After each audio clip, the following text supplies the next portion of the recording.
Students, इस वक्त हम कक्षा 10 का तीसरा अध्याय पढ़ रहे हैं जिसका नाम है दो चर वाले रैखिक समीकरण युग्म। इसमें हमने अब तक रैखिक समीकरणों को पहचानना, ABC के मान ज्ञात करना और प्रतिच्छेदी हैं या समांतर हैं या संपाती हैं, साथ ही साथ संगत और असंगत भी पढ़ लिया। अब हम देखते हैं प्रतिस्थापन विधि के प्रतिस्थापन विधि से समीकरणों को हल करना। ठीक है, तो आइए देखते हैं दो चर वाले रैखिक समीकरण युग्मों को किस तरह से हल करते हैं। ठीक है, तो दिए गए समीकरण युग्म मान लीजिए इस तरह से समीकरण युग्म दे रखे होते हैं a1x plus b1y plus c1 equal to 0, a2x plus b2y plus c2 equal to 0। पहली समीकरण को पहली मान लेंगे, दूसरे को हम दूसरा मान लेंगे। ठीक है, हमारी मर्जी है, चाहे ऐसे पहला माने चाहे ऐसे पहला माने। ठीक है, उससे कोई फ़र्क नहीं पड़ता आंसर पे, आंसर आपका वही फिर भी वही आएगा। तो सबसे पहले जानते हो कि समीकरण को हल करना किसे कहते हैं। ठीक है, कि समीकरण हल करना कहते किसे हैं, आपको यही पता होना चाहिए। तो समीकरण हल करना किसे कहते हैं उसका अर्थ जान लीजिए कि जैसा कि आप जानते हैं कि इस समीकरण में जो है दो चर दे रखे होते हैं, एक तो x दिया होता है और क्या दिया होता है y। यहाँ भी x और y। ठीक है, कितने चर दे रखे होते हैं? दो चर x और y दे रखे होते हैं। अतः हल करने का अर्थ यह है कि x और y के दो ऐसे मान ज्ञात किए जाएं। ठीक है, x का एक मान होगा और एक y का मान ऐसे ज्ञात करे जाएं कि दोनों समीकरणों को संतुष्ट करें। ठीक है, ऐसे मान ज्ञात किए जाएं x और y के कि इन दोनों के मान जो है इन दोनों समीकरणों को संतुष्ट करें। अब संतुष्ट करने का अर्थ क्या होता है देख लीजिए। संतुष्ट करने का अर्थ हम जो है एक उदाहरण के द्वारा समझते हैं। x प्लस वाई बराबर 14 और x माइनस वाई बराबर 4। ये पहली समीकरण मान लीजिए, दूसरी समीकरण मान लीजिए। ठीक है, तो जब इन समीकरणों को हल करेंगे हम, ठीक है, तो हल करने के बाद एक आंसर आ गया ये और दूसरा आंसर आपका ये आ गया। ठीक है, ये आपका क्या आ गया? आंसर आ गया। तो आंसर आने का मतलब क्या है कि आंसर तो आ गई है, तो हल करने का मतलब क्या होगी, ये मान जो संतुष्ट कैसे करेंगे। ठीक है, हम संतुष्ट करने का अर्थ बता रहे हैं, तो समझिए। तो संतुष्ट करने का अर्थ यह है कि x और y के मान हम समीकरण 1 में रखेंगे। x का मान कितना? 9 यहाँ रखेंगे, y का मान 5 यहाँ रखेंगे। तो जब यहाँ रखें हम बराबर कितने हैं? 14। तो 14 आने चाहिए। ठीक है, संतुष्ट करने का मतलब क्या है कि जब x और y के मान इधर रखे जाएं बाईं तरफ, तो जो दाईं तरफ जितनी संख्या है कितनी है? 14 है, उतने आ जाने चाहिए। तो रखते हैं समीकरण 1 में x और y के मान। तो समीकरण 1 x प्लस वाई बराबर 14। x के कितने आए थे? देखिए, x जगह आए थे 9 तो 9 रख दिए, y की जगह आए थे 5 तो 5 रख दिए, इधर बराबर 14। तो 9 और 5 कितने हो गए? 14। देखिए दोनों तरफ कितने आ गए? 14 बराबर 14। तो इसका मतलब क्या हुआ? समीकरण जो है एक को संतुष्ट कर रहे हैं, x और y के मान संतुष्ट कर रहे हैं। तो x और जो y के जो उत्तर आए हमारे वो कैसे हैं? सही हैं। ठीक है, अगर यहाँ पर 14 बराबर 14 नहीं आते तो x और y के जो मान आए हैं, जो उत्तर हमने हल किया है, वो क्या हो जाता? गलत हो जाता, उसमें कोई ना कोई मिस्टेक होती ऊपर। ठीक है, इससे हमें पता चल जाता है कि उत्तर हमारे ठीक है। इसी तरह से समीकरण 2 में रखिए x माइनस वाई बराबर 4। x से कितने आए थे? 9, y की जगह रखे थे 5। तो x और y के मान लगा दी हमने, 9 में से 5 घटा दी, 4 आ गए। तो यहाँ भी देखिए क्या आ गए? 4 बराबर 4 आ गए। अतः समीकरण 2 भी क्या है? संतुष्ट है। जब दोनों के मान कैसे हैं? संतुष्ट हैं, तब हम कह सकते हैं जो आंसर हमारे आए हैं वो कैसे हैं? एकदम सही है। ठीक है, ये अर्थ होता है समीकरण को हल करने का और समीकरण को संतुष्ट करने का। अब समीकरण को हल करने की जो कितनी विधियां हैं? 3 विधियां हैं। ठीक है, समीकरण को हल करने की कितनी विधियां? 3 विधियां हैं। इसमें नंबर 1 पर प्रतिस्थापन विधि, नंबर 2 पर विलोपन विधि और नंबर 3 पर बज्रगुणन विधि। तो हम जो है तीनों विधियों आपको जो अच्छे समझाएंगे और आप ध्यान से समझें। तो देखिए पहला सवाल है प्रश्नावली 3.3 का। पहले का पहला सवाल है x प्लस वाई बराबर 14, x माइनस वाई बराबर 4। देखिए ये जो अभी हमने उदाहरण लिया था x प्लस वाई बराबर 14, x माइनस वाई बराबर 4, ये जो आंसर आए हैं 9 और 5, ये देखिए हमने डायरेक्ट लिख दिए थे यहाँ पर, तो हमने यहाँ डायरेक्ट लिख दिए थे। लेकिन अब यहाँ पर हम लेके आएंगे कि किस तरह से आता है। ठीक है, आंसर x बराबर 9 y बराबर 5 किस तरह से आता है, हल करेंगे इसे हम। ठीक है, तो हल करने का मतलब क्या है? हल करने की 3 विधियाँ हैं, प्रतिस्थापन विधि, विलोपन विधि और बज्रगुणन विधि। तो यहाँ पर कौन सी विधि करेंगे हम? प्रतिस्थापन विधि से। ठीक है, चलिए आगे करते हैं। तो प्रतिस्थापन विधि का मतलब क्या होता है समझ लीजिए अच्छे से। प्रतिस्थापन का मतलब होता है समीकरण 1 से x या y का मान निकालेंगे और समीकरण 2 में रख देंगे हम, ठीक है। उससे क्या कहते हैं, प्रतिस्थापित करना, कि x का मान हम यहाँ से निकाला और इसमें रख दिया, तो हमने क्या किया, x का मान निकाल के यहाँ पे प्रतिस्थापित कर दिया, उसे कहते हैं प्रतिस्थापन। या y का मान निकाल लीजिए तो y का मान प्रतिस्थापित कर देंगे इसमें, ठीक है। तो समीकरण 1 से यहाँ लिख दे रहे हैं, समीकरण 1 से y का मान निकाल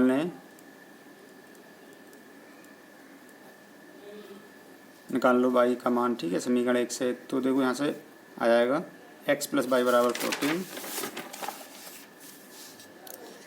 x प्लस वाई बराबर कितने 14। यहाँ से किसका मान निकालें, y का मान निकालें। यहाँ से y का मान निकालने पर, तो y का मान निकालो, जो y का मान यहाँ से निकालोगे आप, तो y के साथ कितना क्या है, x है, तो इसे ले जाएंगे दाईं तरफ 14, तो इधर x प्लस के इधर आए होंगे माइनस के जाएंगे, ठीक है।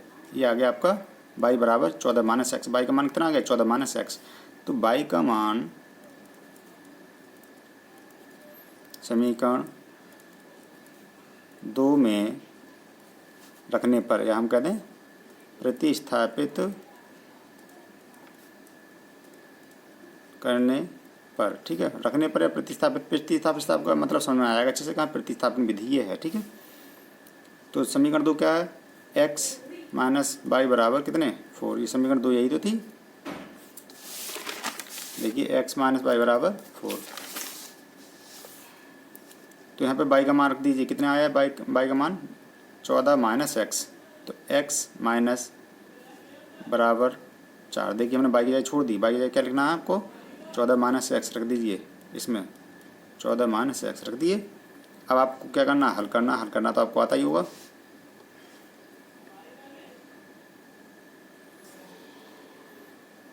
तो ब्रैकेट खोल दीजिए पहले, ब्रैकेट क्या है, क्या माइनस है, तो माइनस की वजह से अंदर के चिन्ह बदल दीजिए, तो x माइनस 14 प्लस के 14 थे, माइनस के हो गए, और ये माइनस के x हैं, प्लस के x हो जाएंगे बराबर 4, ठीक है।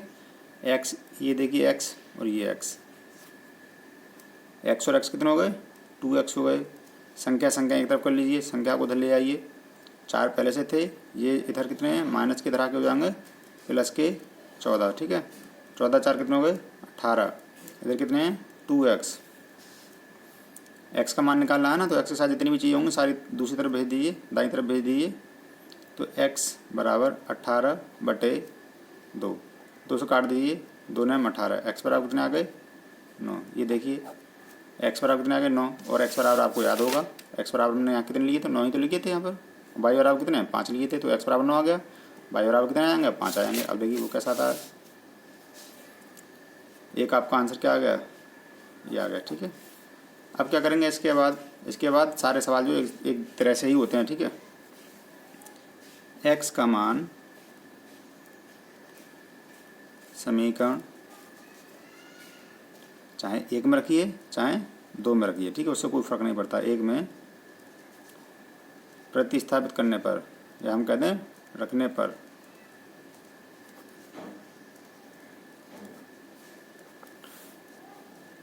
तो y बराबर 14 माइनस एक्स, यही तो था।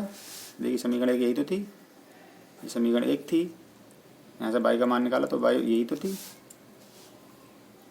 तो y बराबर हो गए 14 माइनस एक्स से कितने आ गए थे 9, ठीक है। तो y बराबर हो गए 14 में से 9 कितने बचे, 14 में 9 गए 5, ठीक है। तो 5 लिख दें यहाँ पर, ये आपका आ गया y का मान, ठीक है। तो आप देख रहे होंगे x बराबर कितने आ गए 9 और y बराबर कितने आ गए 5, ये आपके आंसर आ गए दोनों x के और y के मान। इसे क्या कहते हैं, समीकरण को हल करना। अब आप कहते हैं उत्तर की जांच कर लीजिए। उत्तर की जांच करना हमने अभी बताया था, उत्तर की जांच कैसे करते हैं,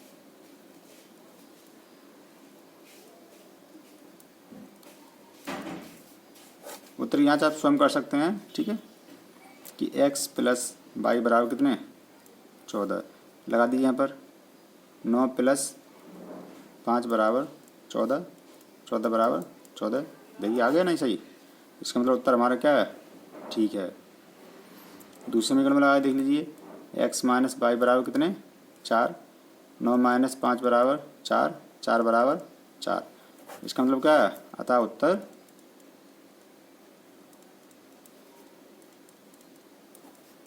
सही है। ठीक है, अगर उत्तर गलत होता तो ये बराबर नहीं आते।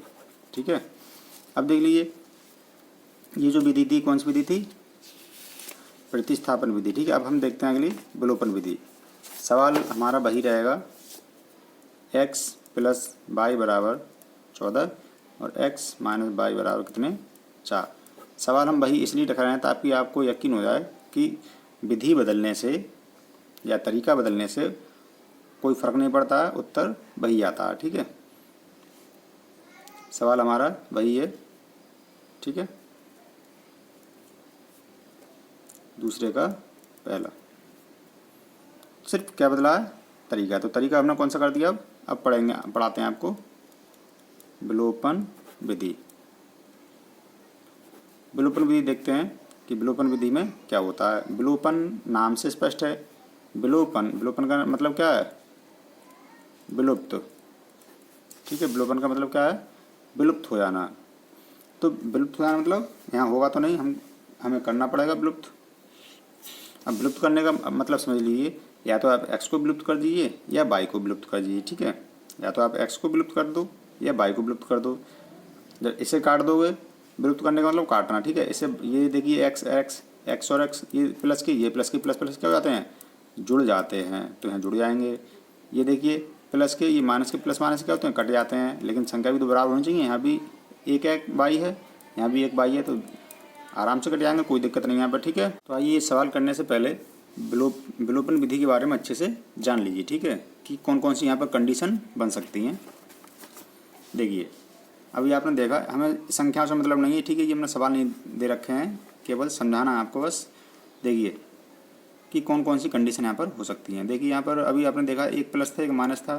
ठीक है, x प्लस वाई बराबर 14 थे और x माइनस वाई बराबर कितने थे, 4 थे। ठीक है, तो इन्हें यहाँ संख्या दोनों कैसी हैं, बराबर हैं।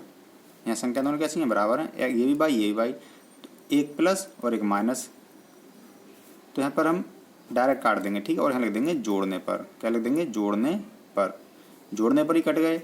आप जानते हो घटाने पर क्या होता है, चिन्ह बदल जाते हैं, घटाने पर चिन्ह बदल जाते हैं। ठीक है, तो जोड़ने पर ही कट गए ये। तो x और x कितने हो गए, 2x हो गए, और इधर क्या हो गए, 14 4 18 हो गए। ठीक है, बस इतना ही रहने दी। यहाँ पर आगे हम नहीं, आगे वहीं कराएंगे, केवल जोड़ना और घटाना बता रहे हैं, किस तरह से जोड़ते हैं किस तरह से घटाते हैं। अब यहाँ देखिए ये भी दोनों x भी प्लस हैं और y भी प्लस हैं। अब यहाँ पर हम क्या करेंगे, तो यहाँ पर जोड़ना तो करने, जोड़ने पर क्या हो जाएंगे, देखो ये x और x 2x हो जाएंगे, y और y 2y हो जाएंगे, और ये 14 6 20 हो जाएंगे। ठीक है, तो यहाँ तो कोई कटा भी नहीं, लेकिन काटना तो ज़रूरी है ना। विलोपन का मतलब यही होता है कि काटना है आपको कुछ ना कुछ। तो हम यहाँ क्या करेंगे, यहाँ हम कर देते हैं घटाने पर। क्या कर देंगे, घटाने पर। तो घटाने पर अब चिन्ह बदल लीजिए नीचे वाले के, ये जो नीचे समीकरण 2 लिखी है, चिन्ह बदल लीजिए। ये प्लस वाला माइनस हो गया, ये प्लस वाला माइनस हो गया, ये प्लस वाला माइनस हो गया। ठीक है, आपने क्या किया, घटाने पर। अब ये वाली लाइन क्या हो गई, कट हो गई, ये नहीं रहेगी अब। तो देखिए ये प्लस हो गया, ये माइनस हो गया, ये प्लस हो गया, ये माइनस हो गया। ठीक है, यहाँ संख्या बदल लीजिए थोड़ी, यहाँ 2 लिख लीजिए। तो ये देखिए अब क्या करेंगे, 2x में से एक x ये क्या हो जाएगी, घट जाएगी, तो एक x बचेगा, और ये y प्लस के ये माइनस के ये क्या हो जाएंगे, कट जाएंगे, और ये क्या हो जाएंगे, प्लस के माइनस के ये भी क्या हो जाएंगे, घट जाएंगे। ठीक है, तो 14 में से क्या करेंगे, 6 घटा देंगे, 8 बचे। ठीक है, आगे देखिए दूसरी कंडीशन। अब यहाँ भी देखिए दोनों क्या हैं, प्लस प्लस हैं। जब दोनों प्लस हैं तो यहाँ पर भी हम क्या करेंगे, यहाँ पर भी हम घटाने वाली तरीका अपनाएंगे, ये वाला। ठीक है, जब सभी प्लस में होते हैं तो क्या करते हैं, घटाने पर ही करते हैं, ये ध्यान रखना। ठीक है, समझ गए होगा अब आप अच्छे से कि दोनों प्लस हों, यहाँ भी प्लस प्लस हों, यहाँ भी प्लस प्लस हों, तो घटाने पर। तो ये प्लस वाला है, ये माइनस का हो जाएगा, ये प्लस का है, ये भी माइनस हो जाएगा, और ये प्लस का ये माइनस का हो जाएगा। ठीक है, अब देखिए 2 में से 1 घटा देंगे, कितने बचे, 1, और 3 में से 1 घटा देंगे, कितने बचे, 2। तो यहाँ पर भी तो नहीं कटे, लेकिन हमारा मकसद तो क्या होता है, हमारा मकसद तो काटना होता है, कुछ ना कुछ काटो जरूर। ठीक है, तो यहाँ काटने के लिए आपको क्या करना पड़ेगा बताइए। अब ये 1 + 1 माइनस तो हो रहा है, काटने के लिए क्या करना पड़ेगा, यहाँ 3 होना जरूरी है। तो आप क्या करोगे, इस समीकरण में 3 से गुणा कर दोगे, ठीक है। तो यहाँ भी 3, अगली लाइन में लिखेंगे फिर हम, यहाँ भी 3, यहाँ भी 3 और 3 3 9, ठीक है। तो जो आपकी लाइन बन जाएगी वो बन जाएगी 2x + 3y = 4। 3 से गुणा करने पर हो जाएंगे 3x + 3y माइनस, हाँ प्लस ही था यहाँ पर, और बराबर 3 3 9। आपने क्या किया, चिन्ह बदल दिए घटाने पर, ये माइनस हो गया, ये माइनस हो गया और ये माइनस हो गया, ठीक है। तो देखो ये प्लस के 3y माइनस के 3y ये कट गए, ये देखिए प्लस के ये माइनस के, प्लस माइनस क्या हो जाएंगे, घट जाएंगे। तो 3 में से 2 घटा देंगे, 1 x बचेगा, ठीक है। और 9 में 4 घटा देंगे, कितने बचे, 5। और चिन्ह बड़ी संख्या के सामने का इधर भी और इधर भी बड़ी संख्या के सामने का, 3 बड़े हैं ना, तो 3 का चिन्ह माइनस का है। यहाँ देखिए आप, अब यहाँ देखिए ध्यान से, यहाँ पर भी क्या करना आपको, 1 + के माइनस के हैं, लेकिन यहाँ पर किसी कमी है, यहाँ 2 है तो, लेकिन यहाँ पर भी 2 होने चाहिए। तो आप क्या करोगे बताइए, यहाँ पर अगर ये आपको ये काटना हो तो इसे काटने के लिए क्या करना पड़ेगा, यहाँ पर 3 हो और चिन्ह दोनों के अलग अलग होने चाहिए, समझ गया नहीं। तो हम इसे काट लेते हैं। इसमें क्या करेंगे, समीकरण 1 में 2 से क्या कर देंगे, गुणा कर देंगे। तो 2 से गुणा कर देंगे तो यहाँ भी कितने हो जाएंगे, 2 हो जाएंगे, ठीक है। तो हमारी समीकरण जो प्राप्त होगी वो क्या हो जाएगी, 2 से गुणा करने के बाद 3 दूनी 6 x + 2y = 4 दूनी 8। ये समीकरण आपकी ऐसी रहेगी क्योंकि इसमें गुणा करने की ज़रूरत ही नहीं है, बराबर 6। अब देखिए यहाँ पर क्या हुआ है, ये भी प्लस ये माइनस, ये कट गए, तो इसे आप अपने आप कर लीजिए आगे कि 6 और 1 7 x और ये 8 और 6 14, ठीक है। यहाँ देखिए ये माइनस है, ये माइनस है, तो दोनों माइनस हैं और यहाँ दोनों प्लस हैं। तो आपको यहाँ क्या करना पड़ेगा, वही घटाने वाला सिस्टम करना पड़ेगा, ठीक है। घटाने पर तो चिन्ह बदल जाएंगे, ये माइनस का हो जाएगा, ये प्लस का हो जाएगा और ये माइनस का हो जाएगा। ध्यान दीजिए आगे, यहाँ कितने हैं, 3, यहाँ 4 हैं, यहाँ 8 हैं, यहाँ 9 हैं। तो आप क्या करोगे, अब आप ना तो यहाँ पर कोई बराबर भी नहीं है और हमें यहाँ गुणा कर रहे हैं तब भी बात नहीं बन रही है। तो क्या करोगे आप, समीकरण 1 और समीकरण 2 दोनों में ही गुणा करनी पड़ेगी, ठीक है। ऊपर वाली में गुणा कर दीजिए, 3 और 4 क्लास कितना जाएगा, 3 चौक 12। तो यहाँ 12 करने के लिए कितने गुणा कर दोगे, 4 से, और यहाँ 12 करने के लिए 3 से गुणा कर दोगे, ठीक है। गुणा कर लीजिए अब आप,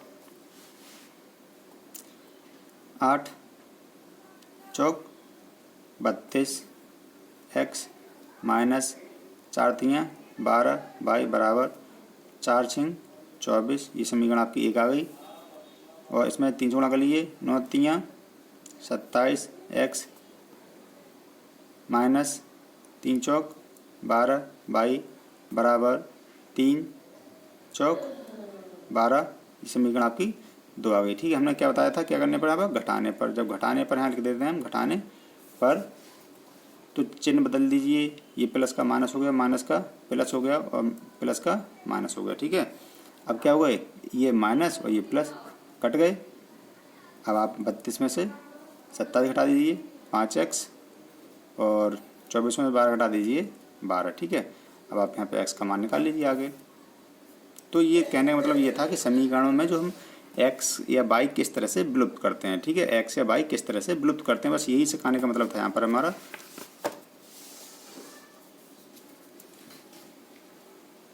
आगे देखते हैं। तो इसे तो हमें काटना ही है, ठीक है। अब आप अच्छे से तरह से सीख गए होंगे, ठीक है। अगर नहीं सीख पाए हो तो फिर से वीडियो आप दोबारा देख लीजिए, उसके बाद ही आप इधर आइए, हल करते हैं। तो देखिए यहाँ पे क्या करेंगे, हम विलोपन विधि कर रहे हैं। विलोपन विधि में कोई ना कोई काटना होता है, तो हमें आगे देखिए, ये प्लस ये माइनस जोड़ने पर ही कट जाएंगे, ठीक है, जोड़ने पर ही कट जाएंगे। ये कट गए, ठीक है, 22 से 22 कट गए, x और x कितने हो गए, 2x हो गए, और ये 14 4 18 हो गए। अब x का मान निकालना है ना यहाँ से, तो x बराबर कितने हो गए, 18/2 हो गए। 2 से 18 कट गए और 9 आ गए, तो x बराबर कितने आ गए, 9 आ गए। देख लीजिए कितना आसान रहा यहाँ पर। फिर प्रतिस्थापन विधि से ये आसान विधि हो गई, ठीक है। इसका मतलब समझ गए होगा आप। अब क्या करोगे, ये तो x का मान आया है, x का मान कहाँ रखोगे, समीकरण 1 में रखने पर, तो 1 में रख दीजिए। अब तो x प्लस वाई बराबर 14, x के कितने आ गए 9 प्लस वाई बराबर 14, x वाई का मान निकालना है तो 14, ये इधर ले जाइए दाईं तरफ 9, तो वाई बराबर कितने आ गए 5। ठीक है, ये आपका दूसरा आंसर होगा। तो आप देख रहे हो कितनी छोटी विधि है नहीं, बहुत छोटी विधि है। अब सवाल देखते हैं वज्रगुण विधि। सवाल आपके सामने लिखा है, सवाल वही है x प्लस वाई बराबर 14 और x माइनस वाई बराबर 4। अब तक हमने 2 विधियों से कर लिया सवाल। सवाल एक ही है, केवल विधि बदल रही है। तो आपने देखा होगा उत्तर भी आपका वही आ रहा है। ठीक है, तो चलिए देखते हैं किस तरह से हल करते हैं वज्रगुण विधि द्वारा। देखिए तरीका सीखिए अच्छे से। सबसे पहले इसके लिए जो है सामान्य रूप जो होता है इसका ax plus B Y plus C is equal to 0, यही तो होता है सामान्य रूप। तो इस समीकरण को जो इस रूप में लेके आइए। ठीक है, तो ले आइए। देखिए ये क्या बराबर के उधर क्या होना चाहिए 0 होना चाहिए बस। तो बराबर उधर 0 करने के लिए ये वाली चीज़ हम क्या ले आएंगे बाईं तरफ ले आएंगे। तो x प्लस वाई बाईं तरफ लाएंगे तो चिन्ह बदल जाएगा, माइनस के 14 बराबर होगा 0। ऐसे ले आइए 4 को भी बाईं तरफ ले आइए, तो x माइनस वाई माइनस 4 बराबर 0। ठीक है, उसके बाद तरीका जो इसका तरीका है वो ये है, x बटे रखते हैं, उसके बाद वाई बटे कर देंगे, उसके बाद 1 बटे कर देंगे। ठीक है, x बटे वाई बटे और 1 बटे। ठीक, अब जब x के नीचे लिखते हैं, यहाँ ध्यान से समझिए, जब आप x के नीचे लिखेंगे तो x को छुपा लीजिए। ठीक है, x को हमने क्या कर लिया छुपा लिया। तो यहाँ क्या है b और यहाँ c, ये हमने छुपा लिया। ठीक है, देखिए a b c, यहाँ क्या लिखते हैं गुणांक लिखते हैं। ठीक है, x y ऊपर लिखे हुए हैं, यहाँ केवल गुणांक लिखेंगे। ठीक है, तो ये तो यहाँ आता है, यहाँ क्या है b, यहाँ गुणांक कितना है, गुणा देखो यहाँ गुणा में कितने हैं, कुछ नहीं है, मतलब 1 तो होता ही है। तो यहाँ पर आ गया 1 और यहाँ पर चिन्ह सहित माइनस है। ठीक है, यहाँ कितने हैं c की जगह कितने हैं -14 और यहाँ है -4। ठीक है, इतनी बात समझ आ गई। देखिए x के नीचे जब लिखा हमने तो क्या कर दिया, x को छुपा लिया। अब क्या करेंगे y के नीचे लिखेंगे तो y क्या कर देंगे छुपा लेंगे। ठीक है, लेकिन ध्यान रखिए ये वाली चीज़ तुरंत आगे पहुंचा दीजिए। यहाँ पर ये वाला स्टेप तुरंत आगे, तो -14 और -4। ठीक है, y के नीचे लिख रहे हैं, y छुपा लिया है। देखिए -14 -4 बचा क्या, यहाँ पर देखिए y छुपा रखे हैं आपने, तो यहाँ पर ये तो हमने लिख दिए। अब आएगा ये यहाँ x गुणा में 1 और x गुणा में 1। ठीक है, यहाँ भी 1 यहाँ भी 1। देखिए जब जैसे मान लीजिए x है तो इसके गुणा में कितने मानते हैं, 1 मानते हैं, घात भी 1 मानते हैं, बटे में भी 1 मानते हैं। ठीक है, लेकिन भले ये एक x है लेकिन इसके गुणा में क्या मान लेते हैं 1 मानते हैं। ठीक है, 1 होता है। अब आप क्या करोगे, ये वाला स्टेप कहाँ पहुँच जाएगा, आगे पहुँच जाएगा 1 1। ठीक है, ये वाला स्टेप आगे पहुँच गया। अब देखिए c की जब नीचे लिखेंगे तब c छुपा लेंगे, c वाला छुपा लेंगे। ये देखिए छुपा लिया। एक एक वाला पहले लिख चुके हैं, x गुणांक पहले लिख चुके हैं। अब क्या रह गया, y वाला पद रह गया। ठीक है, y वाला स्टेप रह गया। तो यहाँ आ गया 1 और यहाँ आ गया -1। ठीक है, समझ आ गया अच्छे से। फिर से देखिए समझ लीजिए, जब हम x के नीचे लिखते हैं तो x वाला छुपा लेंगे, +1 -1 और -14 -4। ये वाला स्टेप आगे पहुंचा देंगे, -14 -4, y छुपा लेंगे, यहाँ आए 1 1 1 आगे पहुंचा देंगे। ठीक है, c के नीचे लिखेंगे तो यहाँ क्या बचा +1 -1। ठीक है, ये आ गया। उसके बाद देखिए करते हैं गुणा, क्या करते हैं गुणा। ये ध्यान रखिए, x बटे y बटे, बहुत ही आसान विधि है, केवल यही है बस समझना आपको। ठीक है,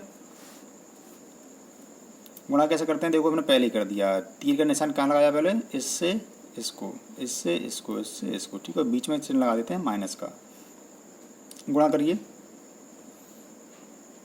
1 गुणा करेंगे -4 से तो -4 ही रहेंगे, बीच में माइनस लगाते हैं। देखिए चलिए हम लिख दे रहे हैं यहाँ पर माइनस, बीच में जो गुणा करके हम क्या लिख देंगे, ब्रैकेट में लिख देंगे गुणा करके। तो इसकी गुणा इससे कर दी हमने और इसकी गुणा कर दीजिए इससे, तो माइनस माइनस क्या होगा, प्लस हो गया, माइनस माइनस प्लस, और 14 एकम 14। ठीक है, अब यहाँ कर दीजिए 14 एकम 14, यहाँ माइनस, ये प्लस माइनस प्लस क्या हो गया, माइनस हो गया 14, और ये 4 एकम 4, माइनस के 4, गुणा तो आती है अच्छे से, 4 गुणा ऐसे करेंगे 4 एकम 4, और चिन्ह माइनस प्लस माइनस हो गया। इसी गुणा कर दीजिए, 1 एकम 1 -1 और 1 एकम 1 -1। ठीक है, इतना समय आ गया। अब क्या, ये जहाँ 2 चिन्ह दिखाई दे रहे हैं वहाँ आप एक चिन्ह कर दीजिए। देखिए यहाँ माइनस के 4 और माइनस प्लस माइनस, ये देखिए माइनस प्लस माइनस 14, ऐसे यहाँ कर दीजिए माइनस के 14 और माइनस माइनस प्लस के 4, ये माइनस के 1 और ये भी माइनस के 1। ठीक है, फिर से x बटे y बटे और 1 बटे। ठीक, तो माइनस माइनस के जुड़ जाते हैं, तो कितने हो गए, माइनस के 18, माइनस प्लस के घट जाते हैं, तो 14 में से 4 घटा दीजिए चिन्ह बड़ी संख्या के सामने का, माइनस के 10 और 1 बटे माइनस माइनस जुड़ जाते हैं तो माइनस के 2 होगा। ठीक है, यहीं से आप इसके 2 पार्ट कर लीजिए तुरंत, एक तो x बटे माइनस के 18 और y बटे माइनस के 10। अब ये देखो तीनों बराबर तो हैं, इसके बराबर ये और इसके बराबर ये, यानी कि तीनों को, इसके तीनों क्या है, ये आपस में बराबर हैं, तो हमने क्या कर दिया, इसके बराबर भी इसे कर दिया और इसके बराबर भी इसे कर देंगे। ठीक है, कर दो, 1 बटे -2, 1 बटे -2। ठीक है, ये होगा, यहाँ से x का मान निकालिए, कैंच गुणा कर दीजिए यहाँ से, इसी गुणा से इसी गुणा से, x बराबर हो गए माइनस के 18 बटे 2, माइनस से माइनस कट गया, 2 9 18, x बराबर कितने आ गए, 9 आ गए, और y बराबर हो गए माइनस के 10 बटे माइनस के 2, माइनस से माइनस और 2 पंजे 10, तो y बराबर आ गए 5। देख लीजिए, x बराबर 9, y बराबर 5, x बराबर 9, y बराबर 5, तो x बराबर 9, y बराबर 5। अब आपके समझ आ गए होंगे कि विधि हम चाहें जो करें, सवाल का जो आंसर आएगा वो वही रहेगा। ठीक है, तो ये 3 विधियाँ थी, प्रमुख विधियाँ थी जिनसे आपको सवाल लगाने हैं इस चैप्टर में। एक विधि और है, चौथी विधि, जो कि इस चैप्टर में बहुत ज़्यादा पूछी गई है, जिसका नाम है ग्राफीय विधि। तो इस वीडियो को हम क्या करेंगे, इस विधि को अगली वीडियो में पढ़ाते हैं, ग्राफीय विधि।